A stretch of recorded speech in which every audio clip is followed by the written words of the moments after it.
every state legislator, every American businessman who you talk to really wishes that they could apologize to India for the unexcusable behavior which we now see coming from the Oval Office. And mister Michael Rubin कह रहे हैं कि every American businessman से अगर आप बात करिए तो ये चीज सामने आती है कि उसका दिल चाह रहा है कि भारत से वो माफी मांगे। वो वर्दी में मौलाना है, वो कट्टरवादी जो सोच है पाकिस्तान में कट्टरवादियों की, वो उसके समर्थक हैं, तो इसलिए वो वर्दी में उसामा बिन लादेन कर। जो जनरल जियाउल हक ने जिस तरह से पाकिस्तान में शरीयत कानून लागू किया था और खुलेआम कोड़े मरवाए जाते थे पार्कों में लोगों को, उस तरह से कुछ उसी तरह के ये जनरल मुशर्रफ से फर्क है। ये खुलेआम कोड़े लगते थे सड़कों पर, हाँ पार्कों में भाई 50 किलो टन और उससे ज्यादा के भी बॉम्ब हमारे पास है। अगर न्यूक्लियर युद्ध हुआ, एक चीज गिठान बांध ले मुल्ला मुनीर, एक चीज गिठान बांध ले, पाकिस्तान नहीं बचेगा। अगले 700 साल वहां पे अनाज नहीं उगेगा। हमारे ब्रह्मोस काफी हैं तेरे लिए, समझ गया? मदीना 2.0 मुनीर।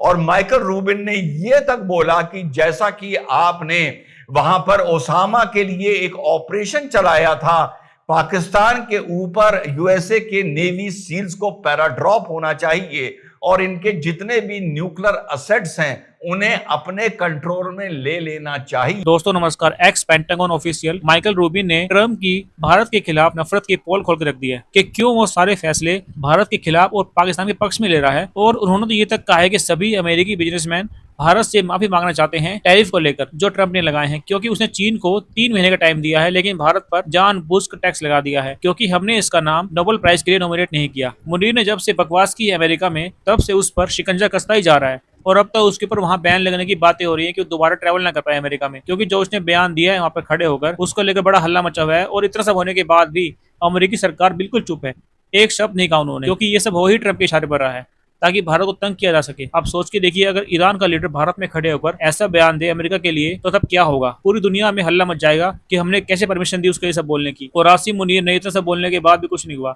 तो आप समझ जाइए कि जो ये 3 साल बचे हैं ट्रंप के, उसमें ये सब और ज्यादा होने वाला है और भारत के ऊपर और ज्यादा दबाव डाला जाएगा ताकि हम ट्रंप की सारी बात मान ले। बस यहीं पर वो गलती कर गया हमें समझने में, अब उसे पता चलेगा कि मैंने कितनी बड़ी गलती। माइकल रूबिन बोल रहे हैं कि पाकिस्तान की हरकतें लोगों के दिमाग में ये सवाल खड़ा कर रही हैं कि क्या पाकिस्तान इस लायक बचा है कि उसको स्टेट भी बोला जाए। इनका कहना है कि जब मुनीर ने ये बकवास की और वो वहां पर पब्लिक में आई, तो या तो मुनीर को 30 मिनट के अंदर प्लेन में बिठाकर क्यूबा या बहामास भेज देना चाहिए था और वहां आकर उसको पाकिस्तानी रिसीव कर लेते या वापस पाकिस्तान ले जाते।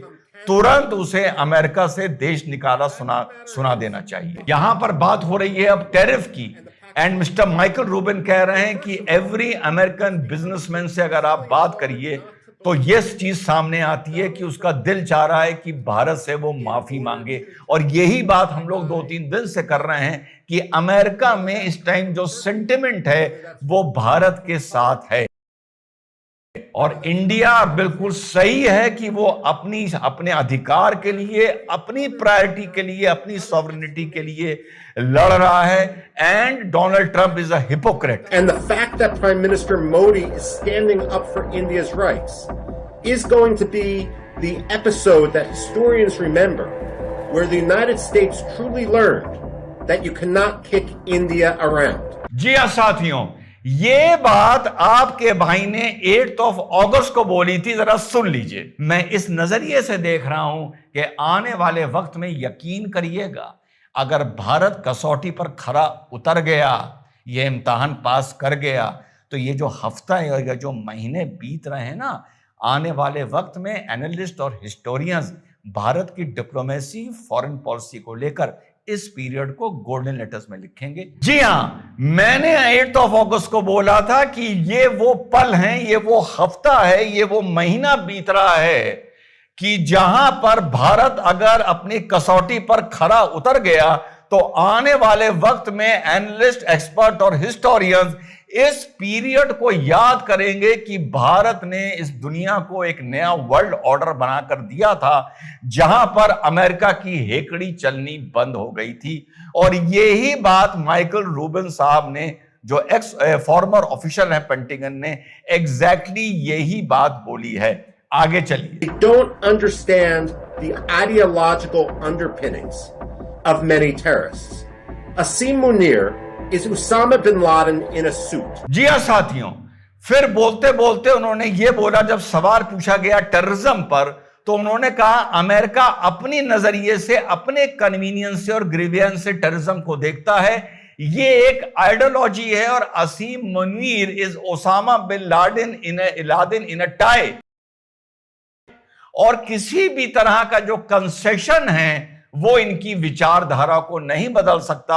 और माइकल रूबिन ने यह तक बोला कि जैसा कि आपने वहां पर ओसामा के लिए एक ऑपरेशन चलाया था, पाकिस्तान के ऊपर यूएसए के नेवी सील्स को पैराड्रॉप होना चाहिए और इनके जितने भी न्यूक्लियर असेट्स हैं उन्हें अपने कंट्रोल में ले लेना चाहिए। और माना यह जा रहा है कि ऑलरेडी पाकिस्तान अपना न्यूक्लियर वेपन का जो ऑपरेशनल जो उसका सॉफ्टवेयर है उसका कोड अमेरिका के साथ शेयर कर चुका है और अमेरिका ही इनके वेपन्स को आने वाले वक्त में अगर जरूरत पड़ती है तो कंट्रोल करेगा।